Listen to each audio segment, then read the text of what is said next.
Hello everyone, welcome back to SwitchUp and to our interesting games series where we do talk about a load of games that we've been playing over the last few weeks or so. Some of them are absolute rubbish, some of them are alright. Yeah, selling the video there, aren't you? I'd want to watch now. Would you? Yeah. Just to see which ones are bad. Morbid curiosity. Oh, fair enough, there you go, he's done it. Reverse psychology for the win. Exactly. Yep, 6 games to talk about, 3 each, as Mark said, that we've been playing over the last couple of weeks. So what are they? Well, let's find out.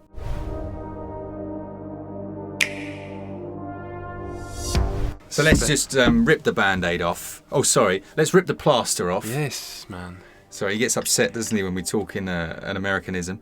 The first one is AHRO. Yep. AHRO. Is that how you say it? I'm just going to go with AHRO. Ooh, straight down the line. AHRO.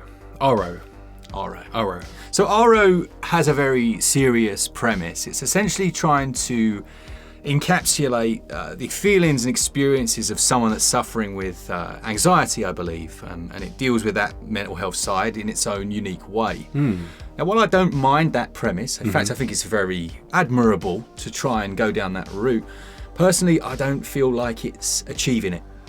No, I would agree with you.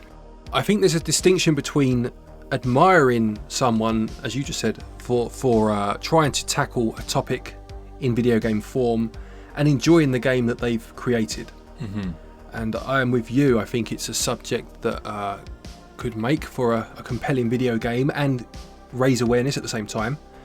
This game didn't do that for me, unfortunately. No, exactly right. Let's give you the premise and you can kind of make your own minds up. So you start out as a very, very slow moving character who's moving about the town, I guess, this unusual town, bit eerie. Yeah. There's people passing you by, you can't talk to them.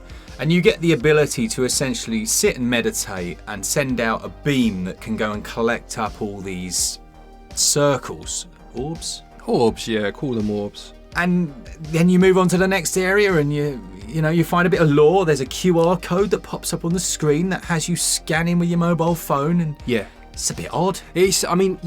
So it drip feeds the story in mainly through speech bubbles with drawings in them. Yeah. Or thought bubbles, whichever they are. And it tells us the story of someone that clearly has a monotonous existence, and they're reliving basically the same day over and over again. You can see the calendar pages flip as they go through each day doing the same thing. And then they visit like a pharmacy or something like that and are told of a cure or a medicine that will help them. But as Mark said, this is all done through pictures, but then there's a QR code that you can scan that gives you more lore. I mean, aside from that being quite flashy, why not just have a bit more dialogue in the game? Especially if you're dealing with a subject that is quite sensitive and you don't want it to be misinterpreted. Yeah. This is not high art where anyone can interpret it how they want. Yeah. I don't think anyway. I don't think that's what they were going for. There's clearly a message, then why not make the message a bit more explicit? Yeah, I agree. And there are also gameplay mechanics which just to me seem such strange choices because they have the potential to spark anxiety. When you've got these orbs and you're collecting them and you're out the corner of your eye, you're seeing that you're missing a load. I'm not sat there going, ooh, this is relaxing. I'm like, oh, I've got to collect all these orbs, man. Yeah, and it's not even, like when you sit down to do this meditation part and as you say, you can collect these orbs, it lasts for a few seconds, then it kicks you out. Yeah. So you feel under pressure to get them. And then it has strange like strobe effects, which we won't show as best as we can. We'll not show that part of the game. But again, it doesn't really seem to support the subject matter. Yeah, I struggle with this one, I must say. I do admire a push towards a game with a positive message or trying to raise awareness, shall we say, of something such as mental health. But you still have to make a worthwhile game. It is still a media, and the media is... I wouldn't go and watch a film that I thought was terrible just because the message was okay. Yeah. I want to watch a good film. And I think maybe we're getting a bit lost these days with that. Exactly. And you can do both. And this doesn't do both for me. No, To the Moon does both. Yeah, absolutely. There are lots of games that do both. There are lots of films that do both. That it's very, very possible. And we don't know the developer. If there is a history there and they were genuinely trying to tell their story, then I appreciate all of that. I just don't think this game gets it across as well as perhaps it could have done. Very good. Okay, my first game then is called Super Zangyura. Zangyura, I think it is actually, sorry. And this is a game that came out in 2004 and was just called Zangyura back then, but was based on a game called, or inspired by a game called Vampire Killer, and the plot thickens because that was an alternative version of the first Castlevania. It was the port for the MSX2. Right, clear as mud. You mate. got all that, yeah? Yeah. So this game was actually a birthday present from a good friend Dave over at his Save channel. Dex Gaming. Oh, no, it's Well, not, he's called is it? something It's else Game now, It isn't Up. he? Game It Up, that's it. That's what he's called these days. So yeah, thank you, Dave, for that. So much appreciated. And it's obviously, with that backstory in mind, it does play a bit like Castlevania. It's not a Metroidvania, I wouldn't go as far as that. But it's not linear, it's kind of in between. Okay. It's a non-linear platform adventure game. Let's call it that. Sounds like Metroidvania, mate. yeah, it kind of does, doesn't it? But no, it's not as non-linear as that. Yeah. Basically, you have to find keys to unlock doors within areas, so they're never too far away. You might just have to come off the beaten path, drop down to almost like a sewer or an underground section to find the key to go back up to get through the door, blah, blah, blah.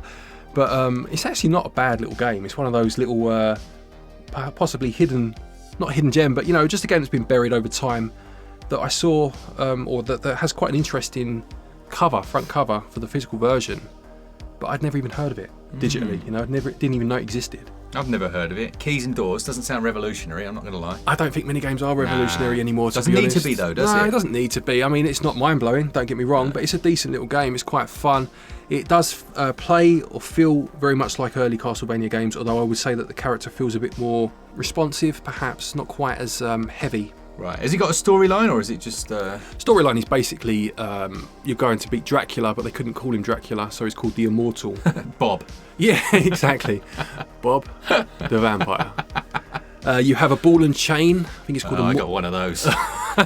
Not that type. But it's called a Morning Star, your weapon. So like your whip in Castlevania, you take on a bunch of different enemies. It's got a nice pixel style. Looks quite cartoony, but it does work. Okay. Perhaps could have done with a bit more variety in its backgrounds. It does have the classic like Castle Against the Moon backdrop, but it does start to feel a bit samey. A lot of the same blocks and like brick walls and things. But it's not a bad game. You can upgrade your character as you go along. It does that weird thing of having at the start with your options easy difficulty or hard difficulty. Right. What happened to normal difficulty? Doesn't exist anymore, does it? No, what's that about? It's weird, strange that they do that these days. But yeah, easy or hard are your choices. As I said, yeah, you'll need to go along and collect keys, and as you go on, you upgrade your character. And she's got like a hover move, a bit like Princess Peach in the old Super Mario Brothers 2, and it does play quite well. I would say it's one of those games that if it goes on sale, I would imagine it's one of those games that does. Yeah. Just to be noticed. And if you like your Castlevania games, it's not a bad shout if you can get it for a cheap enough price. Good stuff. Nice one, Dave. Yes. Thanks for that. Thanks, Dave. Cheers, matey. I was just looking at these. We've got these Gamescom wristbands on that we've both been wearing now for a month and a half. Yeah. And I'd like to say, for me, it's not even out of choice anymore. You can see mine looks like it's been attacked by a mad rodent. Right? I was hacking away with it with scissors, nothing, come off. knives. Honestly, Gamescom, actually, they've just put these shackles on us. We're probably slaves, aren't we? It's like mind control. I love Gamescom. So good. Slaves to the machine. Exactly. My word. Yeah, well, there you go. Let's see if we got those on in another 10 years. It was a bit much, wasn't it? You're 50 then? Don't say that. No, don't say that. Because I'll be older than that, so don't say that. Oh, my goodness. Wow. Anyway, the Switch 2 might be out by then. It might be, yeah, maybe. Yeah, good stuff. All right, my next game then is Kill Knight. Now, I reviewed Kill Knight on the channel after a million messages on like your upcoming games video, on a video that was completely unrelated. People were like, why don't you... So I just gave in to peer pressure, essentially. Fair enough. It was either that or a massive RPG, and I was like, do you know what? This is going to be easy. Easy. Ouch.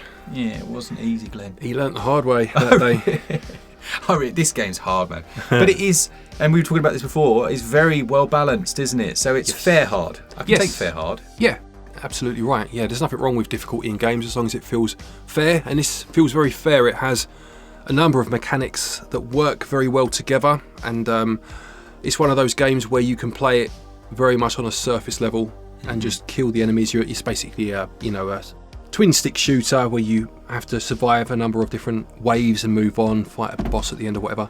But you can play it just shooting the enemies and dashing about, but then you start to realise that if you use your melee, it will charge this, and when you use that, you'll get some health back, rinse, repeat, and whatnot. And it's very well designed.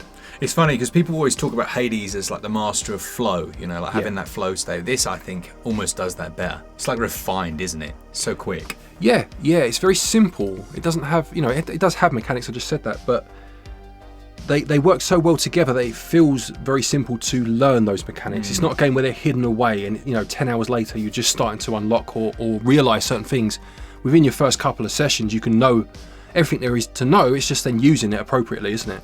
Yeah, absolutely. There's only 5 stages, which is pretty the biggest weakness for me. You know, there's just not enough of it. Yeah, I'd agree with that. This actually reminds me very much of the recent Turtles roguelite. Okay. In terms of the arena-based combat, the similarities to Hades, and the fact that there are only a few levels, and the flow is very very similar as well, you know. Yeah, I would say go check out the full review of this one because it's worth it. It's one of those that, I don't know, every now and then a game pops up and you get a feeling about it, you know. So you do the review and you're like, yeah, that was worth it. Great game. Yeah, it's true. I mean, Mark was messaging me about this one yesterday as he was playing it. You know, almost in tears. I could feel the pain through the messages. And I played it today for the first time, and it is hard, don't get me wrong, I'm not saying it isn't, but because of those messages I was expecting to really dislike it. You know, not because he said that at all, he was saying how great it was, but we just have different tastes in games when it comes to difficulty, and I was like, oh no, this does not sound like my cup of tea, but it's great. Really, really enjoyed it. As I said, reminded me of that Turtles game, reminded me a bit of another game that came out recently called Nano Apostle, thank you. Just has that nice flow state about it. I touched on it there, but the way that you can use your melee to then charge a secondary attack, and then if you use that you get some health back, it just works so well. You know, when you start to get into that, again, that word flow, it's great fun. And dying is annoying, but there's always in the back of your mind, maybe I could have done better. Yeah. Maybe it was my fault, you know? After initially like screaming at the game, you're like, actually no, I didn't dash in time or whatever. But to be fair, you did beat the first stage in 3 goes. Yeah. Which is mightily impressive. Yeah. I will say. I actually think I'm better at hard games than I... Yeah, I do. The problem is just when you get frustrated, that's it, isn't it? I need to stop. Yeah. Yeah, I need to stop. It's like those betting adverts, you know, when it tells you know when to stop. I'm the same with hard games. Know your limit in terms of frustration. Yeah. Try again another day. Exactly right. Conquer another day. Okay. Next up, we've got a game called Exographer. Yes. Now, this is a Metroidvania, but it's a low combat or no combat Metroidvania that focuses on interesting puzzles. And even in like the first, we've only played, let's be realistic, half an hour. Even in the first 10 minutes, we saw a few quite interesting things, didn't we? Yeah. So you are tasked with taking photos of this planet that's, I mean, without knowing the full story, obviously being so early in the game, obviously something has happened, or it was once habitable and now it isn't, something like that. And there is lore there, and there are, you know, conscripts and things that you can read as you go along. But yeah, the idea of how you take photos and almost then use those to fast travel to certain points, and that will then tie into puzzle solving, because you may need to block yourself off to the point that you can't go any further, but you can fast travel back up to a point you were just at, and then use what you've just moved to get across a ledge, say, for example. It's quite clever, isn't it? It is clever. Yeah, taking those photos, it almost then creates like a guide. So you go into the options menu and you can see those images that you've taken. You can click into them and it gives you a little bit more information about how to solve those puzzles. It's a nice system, and like you say, being able to teleport into the image, it's just quite clever. I liked it. Yeah, it also has a nice art style as well. Again, pixel art. It does a good job of kind of dropping you into this world that looks really quite vibrant and inviting to begin with, and then you start obviously moving further on and it doesn't look quite as inviting anymore. Not far enough in to see exactly where that leads, but it's quite a clever idea of visually telling a story of what potentially has happened here. It's nice actually to go from all these really hard games to one that doesn't focus on combat and just uses your noggin instead. Yeah, and it's quite interesting. I always find how difficulty can be conveyed differently across games. You know, like you could get stuck on a puzzle in this game that's just as difficult in terms of progression to that Kill Knight game. getting stuck on a boss. You know, like you just can't get past either game, but for completely different reasons. Yeah. It's like the pen being mightier than the sword sometimes, isn't it? It really is. It really is. I think that's probably our initial take on that one, just because we haven't played a huge amount. But it does seem really interesting, and I'd say a bit of a hidden gem. It's been missed, hasn't it? Yeah, I mean, as you just said, we haven't played enough of it to recommend it either way, but certainly on its premise and on that early impression, I would quite happily go and play it again now. Yeah. You know?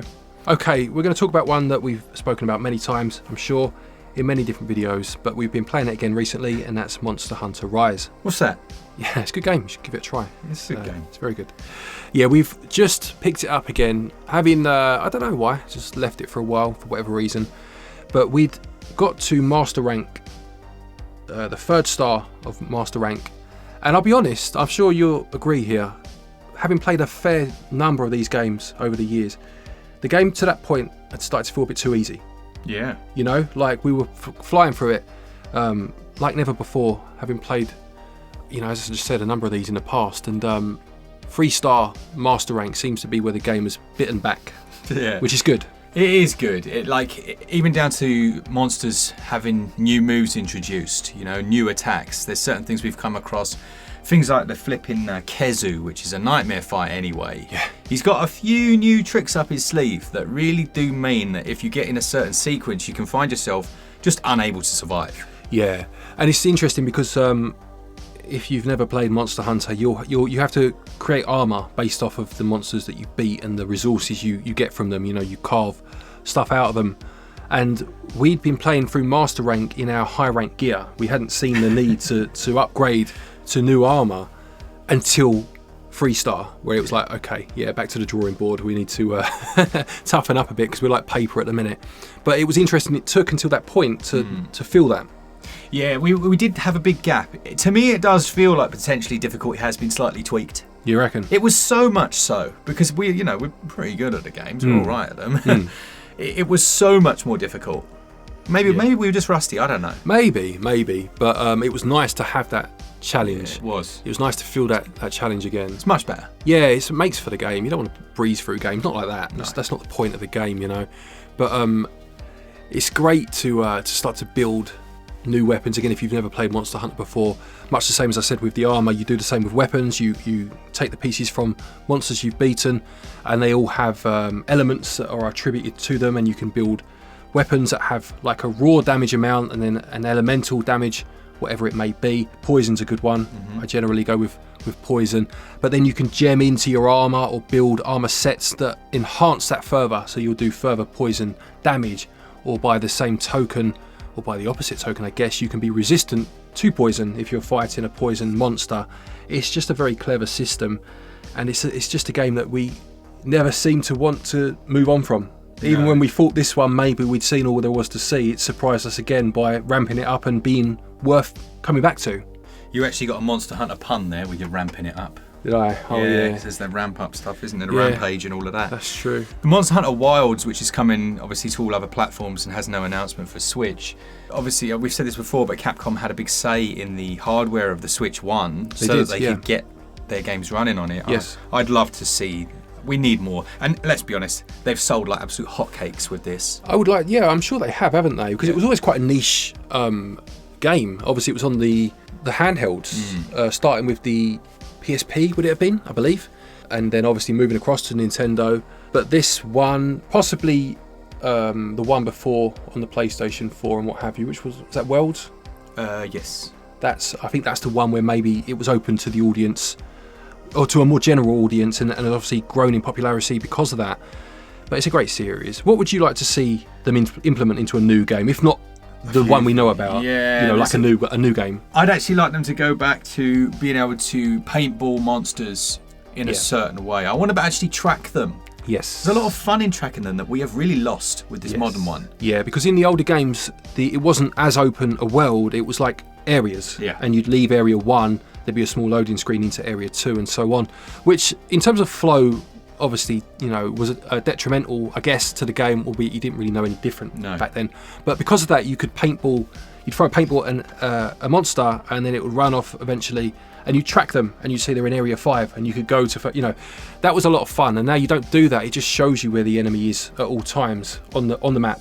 And I think it's lost a bit of that fun of you know, a big part of the game was finding them, hunting them. And obviously you're on a time limit. It's 50 minutes, isn't it? Always has been 50 minutes. So I guess, I mean, I know in the past a lot of times we would run out of time. Yeah. And I suppose we've forgotten how frustrating that was. Yeah, but the thing is, the counter to it is that when we were properly prepared, and like we knew, because obviously the monster there would leave the area after a certain amount of time. The same happens here, but it just kind of runs off. Yeah. Here you can either manually follow them, or like we used to do, you would paintball it and it would show up on the map. Yeah. So while I understand, and we both kind of get why they're doing it, especially when you reach things like master rank, I want to feel like I'm hunting again. Yeah, and also I seem to remember in master rank games of old, maybe even high rank actually, when you first start a hunt, you have a box with supplies in. When you reach those ranks, it gave you barely anything anymore. Yeah. And now it still gives you some health vials and stamina stuff and whatnot. Maybe they could implement a way of turning all that off. You know, because I don't think it would change. You could run the game exactly the same. Yeah. With a few tweaks to, you know, how you go about that accessibility side. You know, they've clearly made the game more accessible, but I think you could add a few old school bits still in with a you know, yes or no at the start. Yeah. Do you want these or not? And I think it would, for people that have played it for a long time, I think it would just bring back some of the joy, but also the you know, the pain of being so close but so far, because that was a big part of the fun. It was. You It know? was, yeah. Like when we missed a paintball and suddenly you didn't know where it was, there's that mad panic where you're both running around the stage trying to find it. Yeah. That's yeah. good. That's Yeah. what it should be. I like that. Yeah, and if we were playing online, albeit, you know, Nintendo didn't have a way of us doing it, but we used to like play on speakerphone. Yeah. And we were like, I found it. Yeah. It's in 4. Hurry up. I'm getting mullered. Good times, man. Yeah, Good times. it was good. But yeah, this is a great game. You know, we mention it a lot, I know, but it does go on sale a lot and for a really good price. And if you're remotely curious, I would recommend giving this one a go. Great game. All right, last but not least then is a game that's coming out at the end of this week, I believe, but our review won't be out until like early next week. And there's a demo out, so I'm going to talk about the demo. I may or may not have played the full game, but this is just about the demo, so it's fine. It's called Europa, and it has a lovely style to it. I know that the team consists of some essentially developers that worked on some very big names. You know, they've got basically a very skilled team, Yeah. but a very small team. Right. And it sees you arriving on this planet Europa, where essentially a loved one has said that if you ever get lonely in your life, come to Europa and you basically experience what I experienced while I was alive. Oh, okay, yeah. And it's a nice setup. It is a really nice setup. It kind of does the old Breath of the Wild walk into the open thing. You walk up a hill and then it opens up, and it's going to be interesting to see how it plays out in the full game, because there's a lot of floating around and reading lore. Okay. And there's, but where's the gameplay? Yeah, especially in a demo, you'd think they'd want to, you know, showcase that quite early, wouldn't you? Yeah, and it does seem to be floating around and finding lore. I'm sure there'll be puzzles and bits. The demo's not too long. I think it took me about 25-30 minutes, something like that. Oh, okay. Certainly not enough to get a real like review out of it, but you know, it's was still an enjoyable time. So I haven't really seen much of this one. I did read the blurb for the upcoming video that this fell in, whichever one that was. And it did mention, as you just said, flying or floating about. But obviously, for someone that knows very little about it, how does that? What does that mean? You know, like. So you can hold a button down to do like a boost jump. Yep. It'll fire you up into the air. You've got like your cloak, but you can just hold the jump button down and then you just glide. Right. And you're just like gliding on the wind. Now the footage that you're seeing is myself and my 3-year-old son. Right. So he kept grabbing the controller and was like just going off. You know, he doesn't know games, so he was just. But he really liked the gliding and the way that works. I can see that. Yeah. You know, you're gliding through, and I guess you're discovering your father essentially. Right. So the gameplay is more of a walking simulator. Okay, I'd yeah. say in that regard. Yeah. Finding the pieces of like old civilizations, wondering why he had such a pull to this place, because it talks about living on Earth, but feeling like Europa was your home, really. Right. You know, like for him, for your dad. Yeah. And I guess that's the whole thing, isn't it? It's walking in his footsteps to see who he was. I see. What was that game? Another walking simulator, very famous one, where you went back to the house. Journey? No. Like the family home. It was like a first-person walking simulator. Do you know what I mean? I do. I can't think of it. It's right on the tip of my mind. I will write it at the bottom of the screen, and no doubt people will have put it in the comments by now. But it sounds like that premise. Do you know what I mean? Yeah, it does, and it can be a really nice setup for a game. Very often you don't give a monkeys, but we all had parents at one stage or other, and so trying to and there is always that thing throughout life of trying to understand who they are. Yeah. So it is quite a nice setup. But yeah, so it'd be interesting how a 30-minute demo becomes a full game with that same premise, I guess. Yeah, because it's a difficult line to walk. We've talked about it in a few of these, where you're walking the line between an experience and a game. Yeah, absolutely. And again, kind of like we said in the first game, there's nothing wrong with experiential games, as long as they're still enjoyable whilst you're experiencing it, you know. And so we'll see, I suppose, how this one turns out when it releases fully. Back end of this week. Yeah, it is. Yeah, Friday. You're right. Lovely job. Well, there's 6 games that we have been playing recently. Do let us know of any games that you've been playing. Stick them all in the comment section below. Or if you've played these games, what did you make of them? Yeah, stick it all below and we'll have a read of your thoughts. Nice. A lot of people seem to be using our 5% cashback on SwitchUp.gg again, so that's nice. Thanks very much. We get a little kickback from Nintendo. You don't have to do anything special at all. Just buy your credit over there, use it on the eShop. You still get your gold coins. Everyone's a winner. Exactly, including us, which is nice. So yeah, thank you if you do use it. If I may, I'm just going to do a quick self-plug because I've just started a new channel. It will go live today, actually, completely separate from SwitchUp. This is about my other hobby, which is Lego, and I did put some of this in a video we did on relaxing games, if you remember. And there were a lot of comments about, oh, you should start. So I have started a Lego channel. My first video went out about 2 hours ago if you're watching this at launch, and if you would be so kind as to go and have a look and give videos a watch and like and subscribe if you liked. That would be nice, and there'll be a link down below. Thank you very much. Well, while we're there, can I plug my channel? Go for it. Sweet. I've also got a channel. It's called Markitech, Markitech. Yep. And it's completely, again, these are just like hobby channels for us. Yeah, absolutely. Just us doing the stuff that we enjoy, and for me it's like nerdy gadgets and stuff. Yeah, nice, yeah. Lovely. So there'll be a link down below for both of those. Yeah, mine's called GB Bricks. It'll be like once a week uploads, as Mark said. Purely a hobby, but yeah, if you could have a look to both, that would be great. A quick thank you to our patrons and our channel members for your continued support, and to each and every one of you for watching our videos. Take care, and until next time, happy gaming.